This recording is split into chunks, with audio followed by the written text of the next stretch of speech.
ഇവിടെ നമ്മുടെ ഒരു വനംവകുപ്പ് മന്ത്രിയുണ്ട്, അദ്ദേഹം മയക്കുവെടി കൊണ്ട് മയങ്ങിയിരിക്കുക. സത്യം, ഇത് മയങ്ങിയിരിക്കുന്ന ഒരു മന്ത്രിക്ക് ഈ വകുപ്പ് കൊടുത്തിട്ട് ഈ നാടിന് എന്ത് സംരക്ഷണം കിട്ടുന്നു? എന്നാലും ഞാൻ ഇങ്ങോട്ട് കുറച്ചടങ്ങി മാറിയപ്പോഴത്തേക്ക് ഞാൻ ഓർണ കണ്ടു ഇന്ദിരമ്മയെ പോരെ ആനാന്നും പറഞ്ഞ് ഞാൻ വിളിച്ചു. ആനരും വിളിച്ചു. ഞാൻ ഇങ്ങോട്ട് മാറിയച്ച് ഇന്ദിരമ്മ പുറകെ കണ്ടു എന്ന് നോക്കിയപ്പോഴത്തേക്കും ആനയുടെ അടിയിലായി ഇന്ദിരമ്മ. പിന്നെ എൻ്റെ പുറകെ കുറേയുടെ വന്നിട്ട് തിരിച്ചു വന്ന ആന കുത്തണ ഭാഗം കാണുന്നത്. ഇത് അവരുടെ ഒരു ടാർഗറ്റാണ് ആൾക്കാരെ ഇറക്കി വിടുക എന്നുള്ളത്. ജനങ്ങൾക്ക് വേണ്ടി അല്ലെങ്കിൽ ഇവിടെ ഭരണത്തിന്റെ ആവശ്യമില്ല, ജനങ്ങളെ സംരക്ഷിക്കാൻ പറ്റാത്ത ഗവൺമെന്റിന്റെ ആവശ്യമില്ല. അതോടൊപ്പം തന്നെ വനപാലകരെ ജനങ്ങളെ ശിക്ഷിക്കാൻ വേണ്ടിയാണെങ്കിൽ കാര്യമില്ല. ലാവെന്ന് പറഞ്ഞ് ഈ 15 ലക്ഷം അല്ലെങ്കിൽ ഇത് തരാന്ന് പറഞ്ഞു. ഞങ്ങൾ എവിടെ പോയി കിടക്കും? നാടിനെ സംരക്ഷിക്കാൻ, അല്ലെങ്കിൽ നാട്ടിലെ ജീവനും സ്വത്തിനും പരിഗണന തരിക എന്നുള്ള സർക്കാരിന്റെ ഉത്തരവാദിത്തമാണ്. അത് ഗവൺമെന്റ് ചെയ്തേ പറ്റൂ. അത് ചെയ്യാതെ മുന്നോട്ട് പോകില്ല. ഉറക്കം നടിക്കുന്നവരെ ആ ഉറക്കത്തിൽ നിന്ന് ഉണരേണ്ട കാലഘട്ടമായിരിക്കുന്നു. ഇല്ലെങ്കിൽ ജനങ്ങൾ ഇതിന് പ്രതികരിക്കേണ്ടതായിട്ട് വരും. പിന്നെ ജനങ്ങളെ കുറ്റം പറഞ്ഞിട്ട് കാര്യമില്ല. പിതാവെ, ഓരോ ദിവസവും ഇന്നിപ്പോൾ കാട്ടാനാക്രമണം, വന്യമൃഗാക്രമണത്തിൽ മരണങ്ങൾ ഓരോ ദിവസം കേരളത്തിൽ ഏറിക്കൊണ്ടിരിക്കുകയാണ്. കഴിഞ്ഞ ആഴ്ച കോതമംഗലൂർ നേതൃത്വത്തിൽ വലിയൊരു സമരം ഇവിടെ നടത്തിയിരുന്നു, വലിയൊരു ബഹുജന പ്രക്ഷോഭം നടത്തിയിരുന്നു. പക്ഷേ എന്നിട്ടും സർക്കാരിൻ്റെ ഭാഗത്തൊരു തീരുമാനം ഉണ്ടായിട്ടില്ല. ഇപ്പോഴും നമ്മൾ സംസാരിച്ചുകൊണ്ടിരിക്കുക കൂടി വന്യമൃഗങ്ങൾ ആക്രമണങ്ങൾ നേരിട്ടുകൊണ്ടിരിക്കുകയാണ് ജനങ്ങൾ. ഇന്നിപ്പോൾ പിതാവ് അങ്ങയുടെ രൂപതാതിർത്തിയിലുള്ള വന്യമൃഗ ആക്രമണങ്ങൾ സംഭവിച്ച് മരണപ്പെട്ടവരും അല്ലാതെ സന്ദർശിക്കാനായിട്ട് ഇറങ്ങുകയാണ്. എന്താണ് ഈ ഒരു സന്ദർശനത്തിന്റെ ലക്ഷ്യം? ജനങ്ങളുടെ സുരക്ഷയും ജീവനും നമ്മുടെ എല്ലാവരുടെയും കൺസേണാണ്.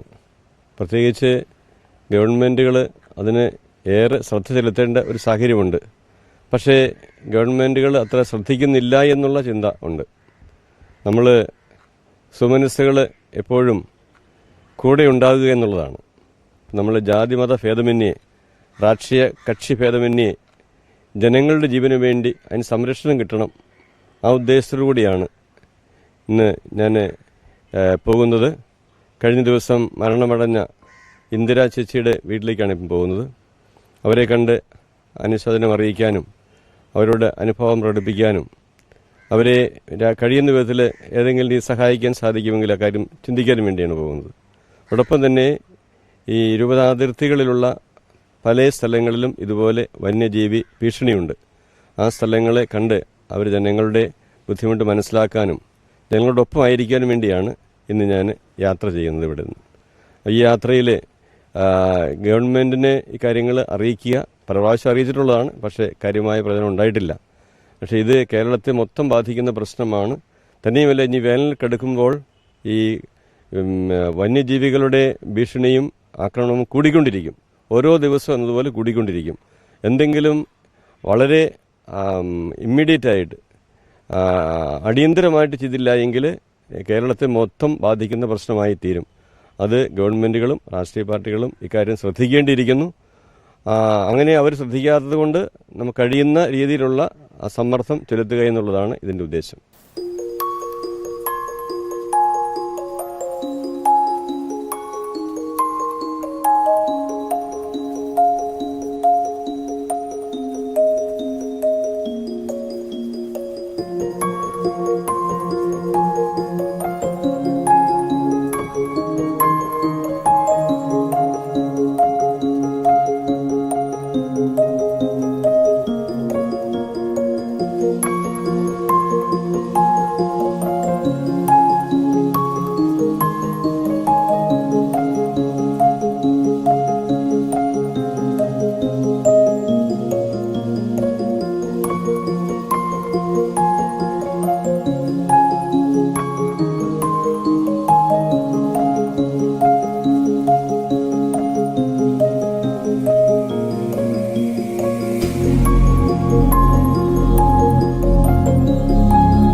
നേര്യമംഗലത്തുള്ള കാഞ്ഞിരവേലിയിൽ കഴിഞ്ഞ ദിവസം കാട്ടാനയുടെ ചവിട്ടേറ്റ് മരിച്ച ഇന്ദിര എന്ന് പറയുന്ന ചേച്ചിയുടെ ഭവനത്തിലേക്ക് കോതമംഗലം രൂപതാ ബിഷപ്പ് മാർ ജോർജ് മടത്തിക്കണ്ടത്തിൽ പിതാവ് ഇപ്പോൾ എത്തിയിരിക്കുകയാണ്. ഇവിടെ ഇന്ദിര എന്ന് പറയുന്ന ചേച്ചിയുടെ സംസ്കാരം നടന്ന സ്ഥലത്ത് പോയി പ്രാർത്ഥിക്കുകയും ഇവിടുത്തെ കുടുംബാംഗങ്ങളെ ആശ്വസിപ്പിക്കുകയും ഇവിടുത്തെ ജനങ്ങളുടെ എല്ലാം വേദന അവരുടെ ആവലാതി എന്തെല്ലാം ആണ് എന്നുള്ളത് നേരിട്ട് കണ്ട് മനസ്സിലാക്കുക എന്നതുകൂടിയാണ് പിതാവിൻ്റെ ഈ ഒരു സന്ദർശനത്തിൻ്റെ ലക്ഷ്യം. നമുക്ക് പിതാവിൻ്റെ സന്ദർശനത്തിലേക്ക് പോവാം.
മൂത്ത ചേച്ചിയാണ്.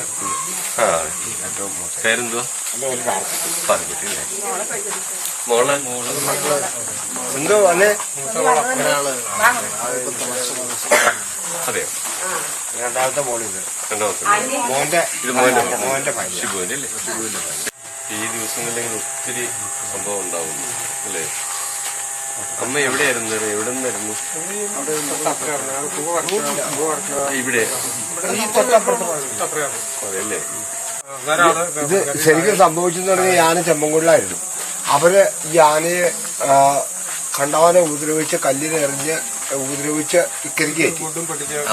അപ്പൊ കുണ്ടും പൊട്ടിച്ച് തീയിട്ടു. അവര് തീയിട്ടു. ആന അക്കരയ്ക്ക് വീണ്ടും ചെല്ലാതിരിക്കാനും തുരുത്ത് കയറ്റി അറിവനുസരിച്ച് തീയിട്ടു എന്നുള്ളതാണ് അറിയാൻ കഴിഞ്ഞത്. അപ്പൊ ആന ഭയങ്കരമായിട്ട് വരണ്ടു. ഈ വരണ്ട് കഴിഞ്ഞിട്ട് അതിന്റെ വെപ്രാളത്തിലാണ് ഇങ്ങോട്ട് വന്നത്. ഇവിടെ ആൾക്കാരുണ്ടായിരുന്നു. പക്ഷേ ഫോറസ്റ്റാരിലായിരുന്നു. ഫോറസ്റ്റാരിൽ അക്കരയായിരുന്നു. ഞങ്ങള് കോതമംഗലത്ത് വെച്ച് ഇവിടുത്തെ റേഞ്ച് ഓഫീസറെ കണ്ടു. റേഞ്ച് ഓഫീസറെ പറഞ്ഞതെന്ന് വെച്ചാൽ ഞാൻ 4 ദിവസമായോട് വന്നിട്ട് അറിയില്ലാന്ന് പറഞ്ഞു. പക്ഷെ നമുക്ക് റേഞ്ച് ഓഫീസറോടല്ലേ ചോദിക്കാൻ പറ്റുള്ളൂ. അപ്പൊ അദ്ദേഹത്തോട് ചോദിച്ചപ്പോൾ അദ്ദേഹം പറഞ്ഞ് അദ്ദേഹത്തോട് ബഹുമാനപ്പെട്ട ഇടുക്കി MP ചോദിച്ചു താങ്കൾ എവിടെയായിരുന്നു? അപ്പൊ ഞാൻ ചെമ്മൻകുടിലായിരുന്നു. അപ്പൊ ഈ ആന എപ്പോഴാണ് ഓടി? ഏതാണ്ട് 9 മണി സമയത്താണ്. അപ്പൊ കാഞ്ഞിരത്തിൽ എത്ര ഫോറസ്റ്റുകാരുണ്ടായിരുന്നു. അപ്പൊ അന്നേരം അങ്ങേർക്ക് ഫോറസ്റ്റുകാരില്ലായിരുന്നു. അപ്പൊ അങ്ങനെ അതിന്റേതായ രീതിക്ക് സംസാരിക്കും. ചോദിക്കട്ടെ, നിങ്ങളിപ്പോ ഇവിടെ താമസിക്കുന്നില്ലല്ലോ, ഇതിന് എന്തെങ്കിലും ഒരു പരിഹാരം പറയാൻ പറ്റുമോ?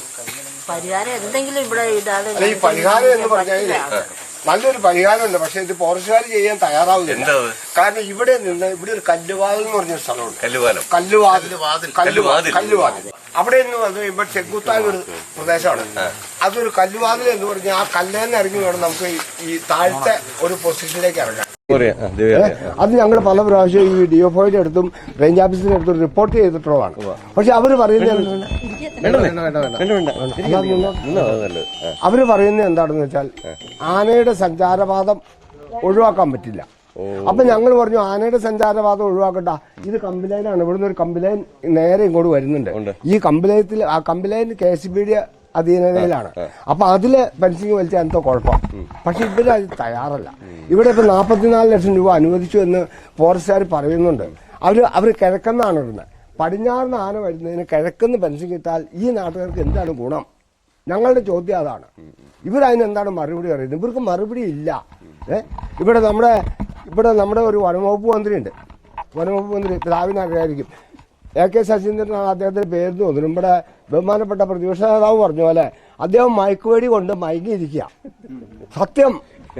ഈ കേരളത്തെ ജനങ്ങളുടെ എന്ത് സംഭവിക്കുന്നു, ഈ കാട്ടുമൃഗങ്ങളുടെ ഉപദ്രവം കൊണ്ട് എന്ത് സംഭവിക്കുന്നു, അദ്ദേഹത്തിന് മറുപടിയില്ല. അല്ല, അദ്ദേഹം മയങ്ങിയിരിക്കുക. മയങ്ങിയിരിക്കുന്നവർക്ക് മറുപടി പറയാൻ പറ്റില്ലോ. ഇഷ്ടം പോലെ ഈ കേരളത്തിൽ ഇഷ്ടം പോലെ രാഷ്ട്രീയ ചെറുപ്പക്കാരുകളുണ്ട്. ഇത് ഞാൻ പറയുന്ന ബഹുമാനപ്പെട്ട മുഖ്യമന്ത്രി ഈ പദവി ഏറ്റെടുത്തുകൊണ്ട് കഴിവുള്ള ഒരാളെ ഏൽപ്പിക്കണം എന്നാണ് ഞങ്ങളുടെ അഭിപ്രായം. ഇത് മയങ്ങിയിരിക്കുന്ന ഒരു മന്ത്രിക്ക് ഈ വകുപ്പ് കൊടുത്തിട്ട് ഈ നാടിന് എന്ത് സംരക്ഷണം കിട്ടുന്നു? ഈ സംരക്ഷണം കിട്ടുന്നില്ല. ഇവിടെ വർഷങ്ങളായി ആന വരുന്നു. ഫോറസ്റ്റുകാർ നിർവീര്യമാണ്. ഫോറസ്റ്റുകാർ ഒരനക്കും ഇന്ന് വരെ. കാരണം അവർ പേടിച്ചിട്ടായിരിക്കാം. കാരണം ഇങ്ങനെ ഒരു സംഘർഷം ഉണ്ടായി കഴിയുമ്പോൾ അവർക്ക് വരാൻ സ്വാഭാവികമായിട്ട് പേടിയുണ്ടാവും. ഈ ചേച്ചിയാണ് ദൃസാക്ഷി. ചേച്ചിയാണോ ഉണ്ടായിരുന്നത്?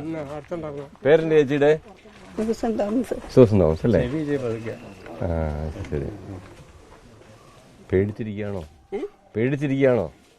ഞാൻ പന്ന വരവെല്ലാം കണ്ടില്ല, വന്ന് തിരിഞ്ഞെന്ന് കുത്തനെ എല്ലാം കണ്ടില്ലേ.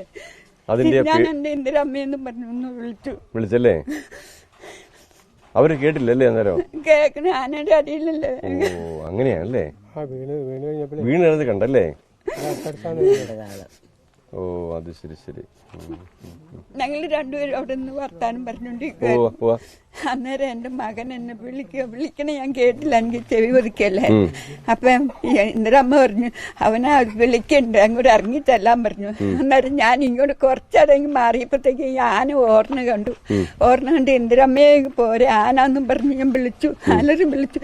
ഞാൻ ഇങ്ങോട്ട് മാറിയച്ച് ഇന്ദിരമ്മ പുറയുണ്ടോ എന്ന് നോക്കിയപ്പോഴത്തേക്കും ആനയുടെ അടിയിലായി ഇന്ദിരമ്മ. പിന്നെ എന്റെ പുറകെ കുറേ വന്നിട്ട് തിരിച്ചു വന്നാ കുത്തണ ഭാഗം കാണുന്ന. അന്നേരം ഞാൻ ചങ്ങത്തെ എന്റെ ഇന്ദിരമ്മയെന്ന് പറഞ്ഞു വിളിച്ചു. വന്നായിരുന്നോ? എന്റെ പുറകെ കുറേ ഓടി വന്നു. ഇത് ഓടി അതിന് ഓടാൻ പറ്റില്ല, ഓടാൻ കാലുവല്ല, അങ്ങനെ ഓടൂല. അത് വടിയും കുത്തിപ്പിടിച്ചാ നടക്കണേ. പ്രമേഹവും ഒക്കെ ഉണ്ട്. എന്നാലും എല്ലാ കാര്യങ്ങളും അത് നടത്തിക്കൊണ്ടാണ്. ഈ കുടുംബത്തിൽ എല്ലാ കാര്യങ്ങളും നടത്തിക്കൊണ്ടിരുന്നത്. യോഗ്യമായിട്ട് ചെയ്യാൻ പറ്റുന്ന കാര്യം എന്താ അറിയണമെങ്കിലേ അല്ലേ, നമുക്ക് കഴിയുന്നത് നമുക്കത് ചെയ്യാൻ നോക്കാം. 6.5 കിലോമീറ്റർ പെൻഷൻ തരാം, ഹൈവേഡ് ഉണ്ടാക്കി തരാം, റോഡ് ശരിയാക്കാന്നൊക്കെ പറഞ്ഞിട്ടുണ്ട് മന്ത്രി. വാഗ്ദാനം ചെയ്ത് അത് ഇത് ടെൻഡറായി. Fencing 6.5 kilometre. എങ്ങനെ ഫെൻസിങ് ഉദ്ദേശിക്കുന്നേരോ? ഹാങ്ങിങ്. അത് മാർച്ച് 30 പിതാവിനറിയാം. ഇവിടെ സന്ദർശിച്ചു. ഇവിടുന്ന് അങ്ങോട്ട് പോയി കഴിഞ്ഞാൽ പറമ്പിൽ ഒരു സാധനവും ഇല്ല. ഒന്ന് അണ്ണാൻ, കുരങ്ങ്, പന്നി, ആന. ഈ ഒരു തേങ്ങ ആടിയ അന്ന് തന്നെ നമുക്ക് തെങ്ങിൻ്റെ ഒരു ചെന്നാൽ മതി, നല്ല വളരെ ഭംഗിയായിട്ട് ഇങ്ങനെ വലിച്ചു കീറി ഇട്ടാ തിന്നിട്ട് പോയിച്ച് വളരെ നമ്മളൊക്കെ പോയി കിടക്കാൻ നല്ല വളരെ നീറ്റായിട്ട് അവർ കൈകാര്യം ചെയ്യണ പരിപാടി കൈകാര്യം ചെയ്യണ അതുപോലെ ചെയ്തിട്ടേക്കോട്ടെ. നമ്മൾ രാവിലെ ചെല്ലുമ്പോഴത്തേക്കും അവിടെ ഒന്നും കാണില്ല. ഞാൻ ചോദിക്കട്ടെ, ചില സ്ഥലങ്ങളിലേ ചില ആൾക്കാരെ, അതായത് ചിലര് ഈ ഉദ്യോഗസ്ഥന്മാര് ഫോറസ്റ്റുകാർ പറയുന്നുണ്ട് 15 ലക്ഷം രൂപ ഇറങ്ങിപ്പോണെന്ന് പറയും. ഇവിടെ അങ്ങനെ പരിപാടി ഉണ്ടോ? ഇതായ ഒരു കാര്യം ചോദിക്കട്ടെ, ഈ 15 ലക്ഷം രൂപ നമുക്ക് തന്നിരിക്കട്ടെ, ഈ 15 ലക്ഷം രൂപ കൊണ്ട് നമ്മൾ എവിടെ പോയി എവിടെ? അതായത് ഞാൻ ചോദിച്ചല്ല, ഇങ്ങനെ പ്രോജക്റ്റ് ഉണ്ട്, ചില സ്ഥലങ്ങളിൽ കൊടുത്തു. ഇവിടെ ഒരു 100 അപേക്ഷയുടെ കിട്ടിയിട്ടുണ്ടോ? കൊടുത്തു. ഇതെന്താണെന്നറിയോ, ഇത് 5 സെന്റും 10 സെന്റും ഉള്ളവർക്കൊക്കെ ഇത് വിജയമാണ്. പക്ഷെ അല്ലാത്തവർക്ക്, ഇപ്പൊ ഞാൻ ഉദാഹരണം പറഞ്ഞു കഴിഞ്ഞു. ഉദാഹരണം എന്റെ വീട് അല്ലെങ്കിൽ ഈ റോയിയുടെ വീട്, ഇങ്ങനെയുള്ളവരൊക്കെ പെട്ടുപോയി കിടക്കുന്നവർക്ക് ഈ 15 മേടിച്ചിട്ട് എങ്ങോട്ട് പോകാനാണ്? അത് വിജയമല്ല. അത് ഒരിക്കലും ചോദിക്കരുത്. അതായത് ഇത് അവരുടെ ഒരു ടാർഗറ്റ് ആണ്, ആൾക്കാരെ ഇറക്കി വിടുക എന്നുള്ളത്. അതിന്റെ ഭാഗമായിട്ടാണ് 15 ലക്ഷം കൊടുത്തു കഴിഞ്ഞാൽ ഇറങ്ങി പോകണല്ലോ. അല്ല, ഈ ഇറങ്ങി പോകാൻ വേണ്ടിയിട്ടാണ് അവർ പെരുമാറിക്കൊണ്ടിരിക്കുന്നത്. വനം വകുപ്പ് പെരുമാറിക്കൊണ്ടിരിക്കുന്നത് എങ്ങനെയെങ്കിലും ഈ വന്യമൃഗങ്ങളുടെ ഉപദ്രവങ്ങൾ കൊണ്ട് ജനങ്ങൾ ഇവിടുന്ന് പൊറുതിമുട്ടി ഇറങ്ങി പോകണം. അവരുടെ രീതി, അവരുടെ തീരുമാനം അതാണ്. ശരിക്കും അറിയാൻ കഴിഞ്ഞ തീരുമാനം അതാണ്.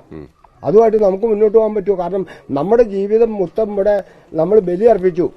അതായത് നിങ്ങൾക്കുണ്ടായിരുന്ന ഈ കാലത്തെല്ലാം അധ്വാനിച്ച് കഷ്ടപ്പെട്ടതെല്ലാം നിങ്ങൾ ഇവിടെ നമ്മൾ ഇൻവെസ്റ്റ് ചെയ്തു. ഇതിപ്പോ ഈ വീട് തന്നെ അങ്ങനെ കഷ്ടപ്പെട്ട് പല കയറി ചെത്തി 5 ലക്ഷം രൂപ കടമായിട്ട് ഇതുപോലെ ഒരു വീട്. കാരണം അവരുടെ സ്വപ്നം അത്, ഇങ്ങനെ സ്വപ്നമായിരുന്നു. ഒരു താമസിക്കണല്ലോ, ഒരു വീട് വേണല്ലോ. അങ്ങനെ ചെത്തുകാരനായിരുന്നു. പന ചെത്തി കഷ്ടപ്പെട്ട് അങ്ങേരെ ഉണ്ടാക്കിയത് മുഴുവനും 5 ലക്ഷം രൂപ കടവും കൂടെ വരുത്തി. അങ്ങനെ ഇത് എങ്ങോട്ട് പോകും? എനിക്ക് 74 വയസ്സായി. ഇനി മറ്റൊരിടത്ത് പോയി നേടി ജീവിക്കാൻ എന്നിൽ പ്രാപ്തി ഉണ്ടോ? ന്ന് പറഞ്ഞ് ഈ 15 ലക്ഷം അല്ലെങ്കിൽ ഇത് തരാന്ന് പറഞ്ഞു. ഞങ്ങൾ എവിടെ പോയി കിടക്കും? എന്നെ കൊണ്ട് ഇനി തേണിക്കാൻ കഴിവുണ്ടോ പിതാവേ? ഇല്ലല്ലോ. എനിക്ക് ഇനി 6 അടി മണ്ണ ഞാൻ ഇനി ആവശ്യപ്പെടുന്നു. എന്നാലും തേണിക്കാൻ പറ്റും. അതുവരെ കിടക്കണ്ടേ? ഈ ലോകം പിരിയുന്നവരെ കിടക്കണ്ടേ? മക്കൾക്കും ജീവിക്കണം. അതും ഈ പറഞ്ഞ ഒരു പേരുണ്ടാക്കി അവിടെ വെച്ച അതും കടവും കടത്തിന്റെ ഒരു കൂടുമായിട്ട് കടവും കടത്തിന് കൂടും. വാടക വീട് 2000 രൂപ ഒരു മാസം മരുന്നിന് വേണം. ഒരു പെൻഷൻ പോലും ഞങ്ങൾക്ക് തന്നില്ല. 7 മാസം കഴിഞ്ഞു. ഞങ്ങൾ പാവങ്ങൾ എങ്ങനെ ജീവിക്കുന്ന പിതാവ് പറഞ്ഞേ. എനിക്കിങ്ങനെ നിൽക്കും തന്നെ എനിക്ക് സുഖമില്ലാത്ത ആളാണെന്ന്. ഇതിങ്ങനെ കണ്ടപ്പോ ഇന്നലെ എന്നെ ഹോസ്പിറ്റലിൽ കൊണ്ടുപോയി എന്നോട് ഒന്നും പറയരുതെന്നാണ് ഡോക്ടർ പറഞ്ഞിട്ടേക്ക്. എന്നാലിപ്പൊ എനിക്ക് പിതാവിനോട് പറയാതെ ഇരിക്കാൻ പറ്റില്ലാത്തതുകൊണ്ട് ഞാൻ പറയണ. ഞങ്ങളുടെ അവസ്ഥയോടെ ചിന്തിക്കണം. നമ്മളിത് തന്നെ ചിന്തിക്കുന്നത്. കാരണം വെച്ചാൽ ഈ ദിവസങ്ങളിലൊക്കെ നമുക്ക് എന്തെല്ലാം ചെയ്യാൻ സാധിക്കും. കാരണം ഇപ്പം ഈ കേരളത്തിന്റെ പല ഭാഗത്തും പ്രശ്നമുണ്ട്. അപ്പം എന്തെങ്കിലും ഗവൺമെന്റ് നിയമം ഉണ്ടാക്കിയാലേ കാര്യം നടക്കുകയുള്ളൂ.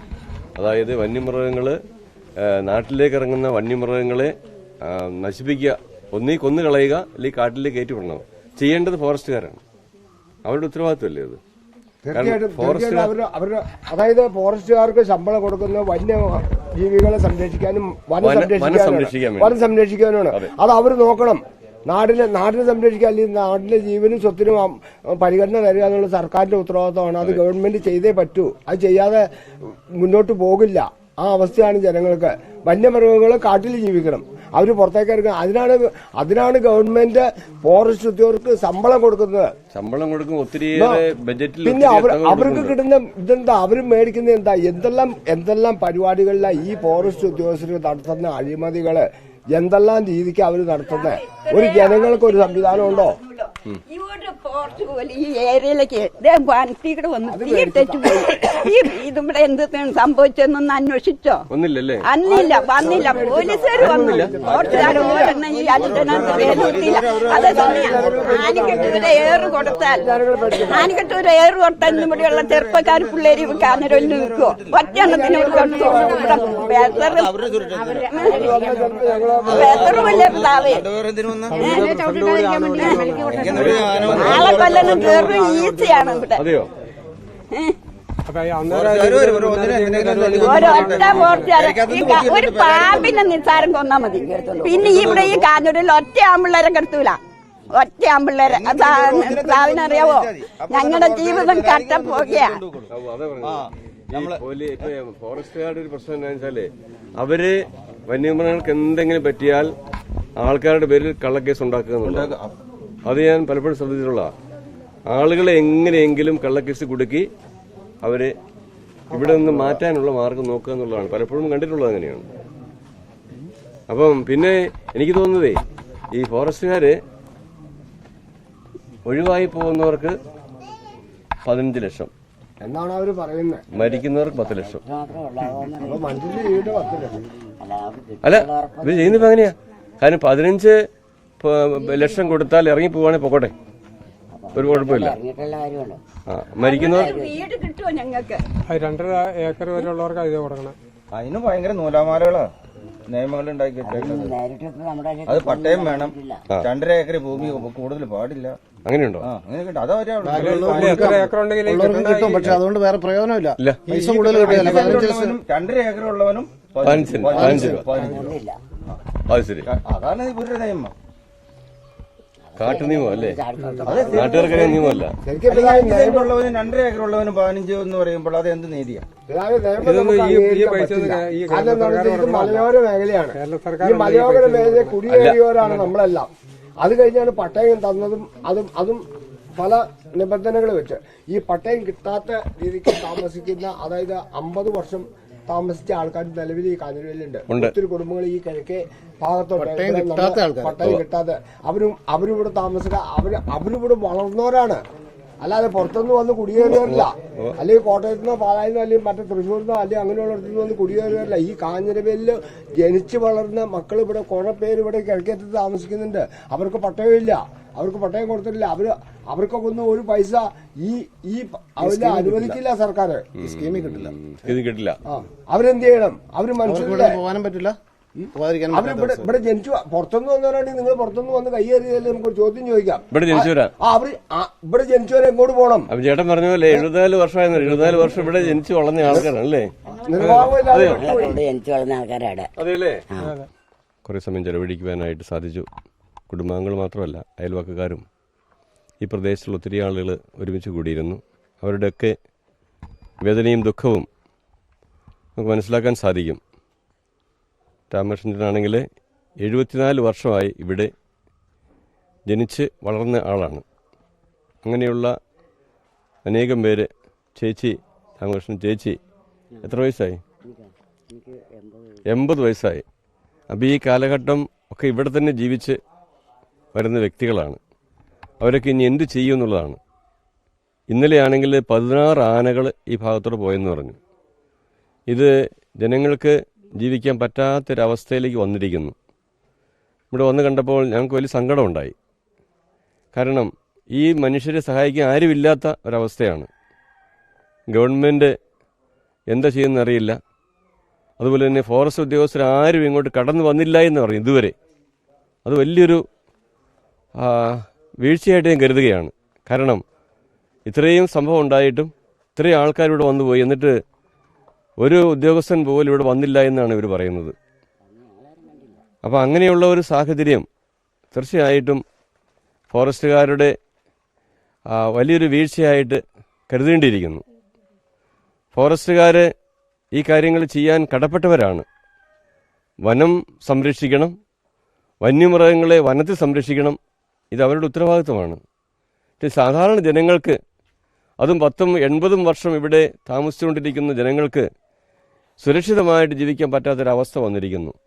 ഏറെ പരിതാപകരമാണ്. നമ്മുടെ നാട് ഇതുപോലെ പോയി കഴിഞ്ഞാൽ മൃഗങ്ങളുടെ തന്നെ വിഹാരംഗമായി തീരുമെന്നുള്ളതാണ് ഇവർ പറയുന്നത്.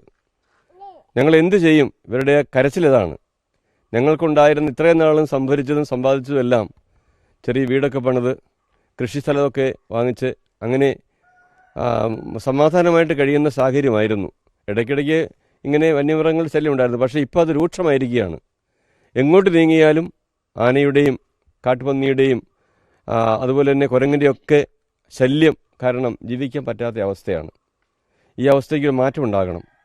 നമ്മുടെ നാട് അത് ദൈവം നൽകിയ വലിയൊരു സാഹചര്യമാണ്. ദൈവത്തിനെതിരായിട്ടുള്ള കാര്യം തന്നെയാണ് ഈ ജനങ്ങൾക്കെതിരായിട്ട് പ്രവർത്തിക്കുക എന്നുള്ളത്. അതുകൊണ്ട് ഗവൺമെൻറ്റും ഉദ്യോഗസ്ഥന്മാരും ഉണർന്ന് പ്രവർത്തിക്കേണ്ട കാലഘട്ടമാണത്. ജനങ്ങൾക്ക് വേണ്ടി അല്ലെങ്കിൽ ഇവിടെ ഭരണത്തിൻ്റെ ആവശ്യമില്ല. ജനങ്ങളെ സംരക്ഷിക്കാൻ പറ്റാത്ത ഗവൺമെൻറ്റിൻ്റെ ആവശ്യമില്ല. അതോടൊപ്പം തന്നെ വനപാലകരെ ജനങ്ങളെ ശിക്ഷിക്കാൻ വേണ്ടിയാണെങ്കിൽ കാര്യമില്ല. ഇവിടെ ആരും പറയുന്നത് കേട്ടു, ആൾക്കാർ സ്ഥലം ഒഴിഞ്ഞു കൊടുത്താൽ 15 ലക്ഷം കിട്ടും, മരിച്ചു കൊടുത്താൽ 10 ലക്ഷം കിട്ടുമെന്ന്. അത് എവിടുത്തെ നീതിയെന്ന് എനിക്കറിയില്ല. ഏതായാലും അങ്ങനെയുള്ള ഒരു സാഹചര്യം ഇനി ഉണ്ടാകാൻ പാടില്ല ഇവിടെ. ഇത് ജനങ്ങൾക്ക് അധിവസിക്കാൻ പറ്റിയ ഒരു നാടായി തീരാനായിട്ട് രാഷ്ട്രീയക്കാരും ഗവൺമെൻറ്റും ഉദ്യോഗസ്ഥന്മാരും ഒത്തൊരുമിച്ച് പ്രവർത്തിക്കേണ്ടിയിരിക്കുന്നു. ഉറക്കം നടിക്കുന്നവരെ ഉറക്കത്തിൽ നിന്ന് ഉണരേണ്ട കാലഘട്ടമായിരിക്കുന്നു. ഇല്ലെങ്കിൽ ജനങ്ങൾ ഇതിന് പ്രതികരിക്കേണ്ടതായിട്ട് വരും. പിന്നെ ജനങ്ങളെ കുറ്റം പറഞ്ഞിട്ട് കാര്യമില്ല. അതുകൊണ്ട് ഈ അവസരത്തിൽ നമ്മളെല്ലാവരും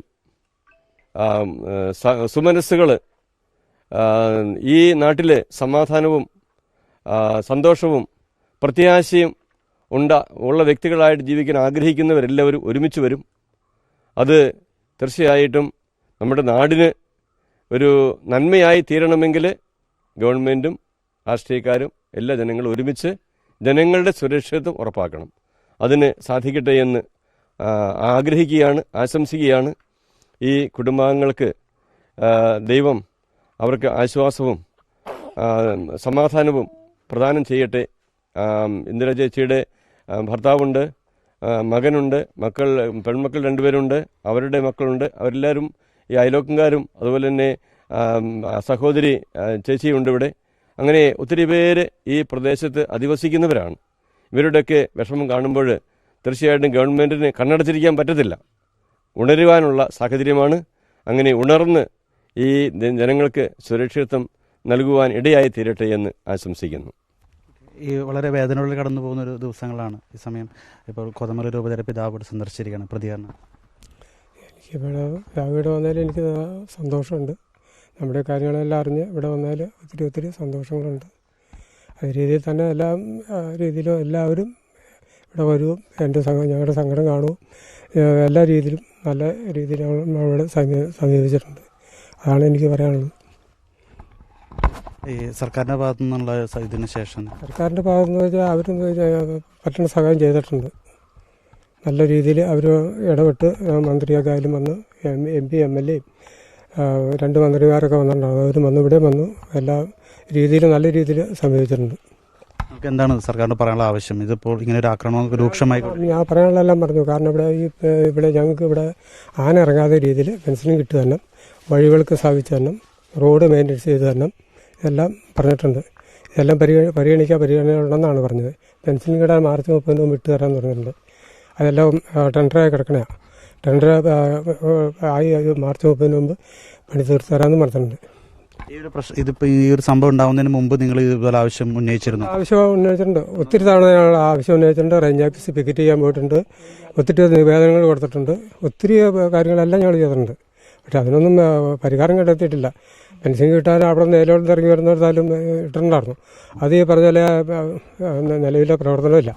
അവിടെ ഈ കോളനി കുറേ ഭാഗത്ത് അവിടെയുള്ള ആൾക്കാർ കൂടി ഫെൻസിങ് ഇട്ട് അവിടെ ആന ഇറങ്ങാനുള്ള ആ രീതിയിൽ ഇപ്പോൾ ഇവിടെ വരും. ഒന്നില്ലെങ്കിൽ അതിന് സംവിധാനം ചെയ്തു തരാമെന്ന് പറഞ്ഞിട്ടുണ്ട്. അതൊക്കെ വിശ്വസിച്ചിരിക്കുന്നു.